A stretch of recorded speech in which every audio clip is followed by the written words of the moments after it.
Assalamualaikum teman-teman. Pada video kali ini kita akan membicarakan tentang bagaimana cara mencerahkan atau membuat daun-daun miana kita menjadi lebih cerah teman-teman.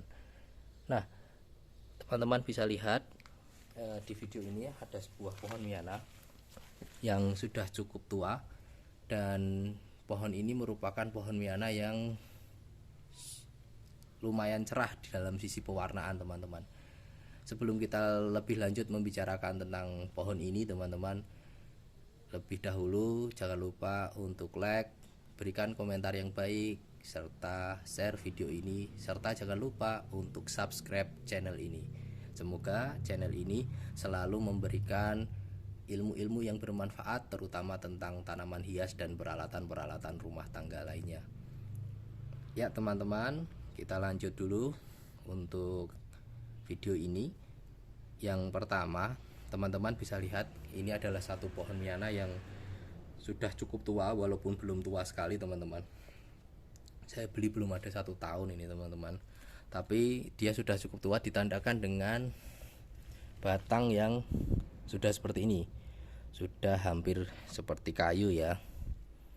Seperti itu merupakan ciri dari tumbuhan miana tua.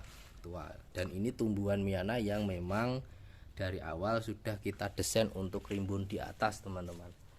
Nah, bagaimana miana ini bisa seperti ini teman-teman, bisa secerah ini? Aslinya indukannya tidak cerah teman-teman. Sebentar saya ambilkan indukannya. Nah, indukannya itu tidak secerah itu teman-teman. Ini indukannya. Indukannya warnanya dulu kuning, bahkan ini sudah mulai cerah. Dulu tidak secerah ini teman-teman. Ini indukannya, indukan pertamanya ini. Teman-teman bisa lihat, beda ya, beda sekali. Dan ini menjadi banyak sekali variannya teman-teman. Tapi ini paling cerah ya, ini paling cerah daripada yang lainnya. Bisa dilihat, ini contohnya. Ini juga variannya, ini anaknya ini. Ini juga contohnya, warnanya beda lagi. Dengan ini kan ada perbedaan warna ini. Kemudian ada lagi teman-teman. Nah ini ada yang sama lagi. Ini juga satu indukan. Ini cerah juga sama seperti tadi. Ini juga sama satu indukan. Jadi itu satu indukan teman-teman. Indukannya sama teman-teman. Nah, dengan indukan yang sama, padahal indukannya dulu kuning ini, warnanya dominan kuning sekali dulu. Ini sudah lumayan saya modifikasi teman-teman. Jadi kenapa dalam satu indukan yang seperti ini, satu indukan seperti ini teman-teman, menghasilkan berbagai macam jenis warna miana yang berbeda. Nah, memang miana itu teman-teman adalah satu tumbuhan yang mudah sekali mengalami mutasi warna teman-teman. Mutasi warna dan bentuk. Jadi bentuknya pun bisa berubah-ubah teman-teman. Mungkin dominan yang cerah atau dominan yang tidak cerah. Bagaimana membuatnya seperti itu? Banyak faktor teman-teman. Yang pertama, faktor pertama adalah faktor intensitas cahaya matahari teman-teman. Jadi teman-teman, di dalam perawatan miana itu semakin kita menempatkan dia terkena cahaya matahari langsung secara terus menerus, misalnya di halaman rumah tanpa kanopi ya teman-teman, seperti ini ya. Dulu kalau ini dulu di bawah, ini kan langsung di langit ya teman-teman. Dulu ini di bawah teman-teman. Teman-teman bisa lihat dulu itu ini di bawah paranet 80%, makanya dia tidak cerah. Ketika indukannya ini dulu saya beli. Dulu karena awal-awal saya beli indukan ini, ketika saya tempatkan di bawah cahaya matahari langsung, dia malah layu teman-teman, hampir mati itu pada waktu itu. Akhirnya ya sudah saya selamatkan karena karakteristiknya dia daun yang besar ini tidak kuat untuk cahaya matahari. Akhirnya saya masukkan ke tempat yang teduh, dia tidak kuat pada waktu itu teman-teman, masih kecil pada waktu itu, masih berapa ruas batang ya, belum serimbun ini, dan daunnya sudah besar-besar pada waktu itu. Karena beli kan kalau di toko tanaman biasanya miana itu hanya dibiarkan tumbuh seperti biasanya, secara umum seperti itu, tidak ada perlakuan pruning dan sebagainya. Akhirnya yang terjadi adalah pohon miana ini tumbuh meninggi, daunnya besar dan tidak merimbun. Ini dulu saya beli seperti itu teman-teman. Makanya indukannya ini pada waktu itu daunnya besar-besar, tapi lemes. Jadi kalau terkena cahaya matahari kan kalau karakteristik Miana itu kayak daun yang layu, padahal tidak itu. Jadi itu kalau sudah dibiarkan sore itu, kalau matahari sudah tidak bersinar terik, itu sudah dia akan menguat lagi. Karakteristiknya kan seperti itu. Atau kita siram air misalnya, bukan pas panas-panasnya ya, kita siram air di tanahnya misalnya, itu dia akan menguat lagi. Itu karakteristik Miana teman-teman. Jadi kalau teman-teman punya Miana yang daunnya kok ngelepre dalam bahasa Jawa atau lemes gitu ya, terlihat kayak layu pada waktu panas, itu tidak masalah teman-teman. Itu karakteristiknya saja. Nanti kalau sudah dia akan masuk ke sore hari, waktu sore atau waktu pagi, dia akan menguat kembali teman-teman. Atau setelah disirami dengan intensitas air yang banyak, dia juga akan agak meletre gitu. Tapi tidak masalah juga, dia nanti akan kembali lagi. Nah ini kembali lagi ke indukan ini teman-teman. Pada waktu indukan itu seperti itu. Nah ya sudah, dengan kondisi seperti itu kan saya tidak akan memaksakan, karena fisiologis tumbuhan pada waktu itu memang tidak kuat panas. Akhirnya saya masukkan. Kemudian yang terjadi ketika saya melakukan pruning, artinya kan setelah pruning kan jelas saya mempunyai banyak bibit baru. Nah dalam bibit baru itu saya tetap melakukan stek di berbagai macam pot yang lain dan atau tempat-tempat yang lain. Nah akhirnya yang stek-steknya itu tumbuh dan jadi seperti ini teman-teman, malah jadi bagus. Kenapa ini tidak bisa? Dan itu pada waktu itu kecil-kecil sekali teman-teman, benar-benar kecil-kecil sekali, nggak bisa besar. Akhirnya saya bongkar ini teman-teman, saya bongkar dan ternyata di dalamnya ada patogen, yaitu cacing tanah yang sangat banyak dan besar-besar. Di tanahnya saya tidak tahu kapan itu dapatnya, karena dulu pada waktu beli pun saya sudah melakukan repotting pada media tanam, tapi qadarullah ya masih saja terkena teman-teman. Saya nggak tahu apa memang cacing tanah itu berpindah dari tanah ke pot yang sudah saya tanam dari bawah, barangkali itu juga bisa saja.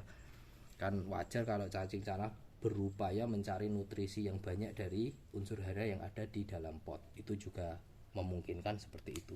Makanya kalau teman-teman repotting itu juga perlu juga dilakukan ketika teman-teman menjumpai satu tanaman yang mungkin di dalam tanaman itu sudah bertahun-tahun dipupuk kok tidak cepat besar, tapi dalam spesies yang sama atau genus yang sama kok lainnya sudah membesar, kok ini tidak membesar. Itu barangkali di dalamnya ada patogen, mungkin ada semut, mungkin ada cacing tanah dan sebagainya teman-teman. Itu nggih jadi gambaran seperti itulah. Setelah saya lakukan repotting, kemudian dia tumbuh dengan optimal teman-teman. Jadi warnanya cerah, dia daunnya membesar seperti ini, dan akhirnya saya memberanikan dia untuk saya letakkan di bawah sinar matahari lagi teman-teman. Dan ini akhirnya dia juga warnanya mencerah seperti ini. Walaupun kecerahannya dia masih beda dengan kecerahan yang anak-anaknya. Jadi dulu anak-anaknya beda-beda teman-teman, sebelum semakin banyak seperti ini. Anak-anaknya ada yang berwarna pink, ada yang berwarna merah terang. Jadi sangat menyenangkan sekali, yaitu memelihara Miana itu. Dengan satu bibit saja kita mendapatkan banyak sekali macam bibit dan warna teman-teman. Nah ini contoh teman-teman, dia itu tumbuhnya memang cepat, yang jenis ini memang menyenangkan, daunnya besar-besar teman-teman. Tapi perlu diingat teman-teman, jenis yang ini adalah jenis dari semua sekian Miana yang saya punya ya teman-teman, adalah jenis yang paling rawan untuk diserang hama. Jadi saya tidak tahu apa alasannya ya teman-teman, tapi hama itu suka sekali Miana-Miana yang terang seperti ini teman-teman. Nah ini kan ya dilihat ya teman-teman, ini sudah mulai ada mutasi, ini ada perbedaan warnanya dan ukurannya juga terlihat beda. Ini saya kurangi seperti ini agar dia nanti semakin merimbun teman-teman. Saya yakin dia sudah kuat untuk melakukan perimbunan kembali. Jadi ini harus kita potongi untuk ujung-ujung yang dia kemungkinan hanya meninggi saja. Ini satu tumbuhan ya teman-teman, walaupun ini terlihat banyak sekali cabang-cabangnya seperti ini, tapi ini satu tumbuhan ya teman-teman.